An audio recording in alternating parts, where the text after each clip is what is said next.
souvenons tous des déclarations qui ont été tenues par le président Mbeki, des déclarations malheureuses qui ont illustré une forme de méconnaissance de la crise actuelle. Quoi qu'il en soit, c'est une initiative informelle qui ne peut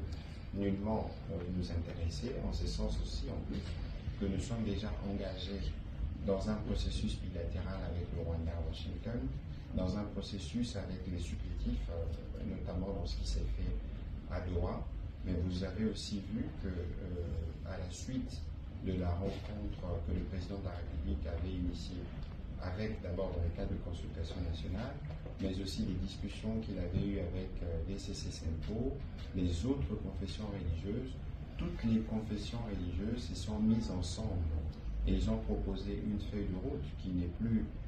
celle qui devait être de l'ECCCNPO au départ ou celle qui devait être celle des confessions religieuses au départ. Donc vous voyez que nous sommes déjà engagés sur 3 pistes pour nous conduire à la paix. On n'a pas besoin de pistes supplémentaires, surtout pas par celui qui est perçu comme partisan, parce que ce sont ses propres déclarations. Il ne faut pas oublier que la nature de la crise que nous connaissons, elle est d'abord sécuritaire, du fait de l'agression du Rwanda, et que cela est bien pris en charge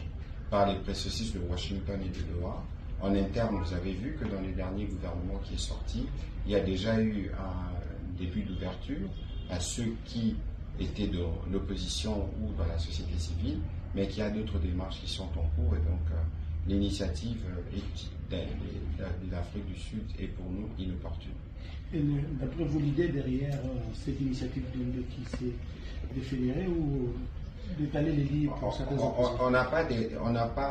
va pas verser dans des soupçons sur les calculs qui sont le sien, mais nous connaissons ces positions qu'il a clairement exprimées, je ne voudrais pas les rappeler ici, et cette attitude n'est pas de nature à contribuer pour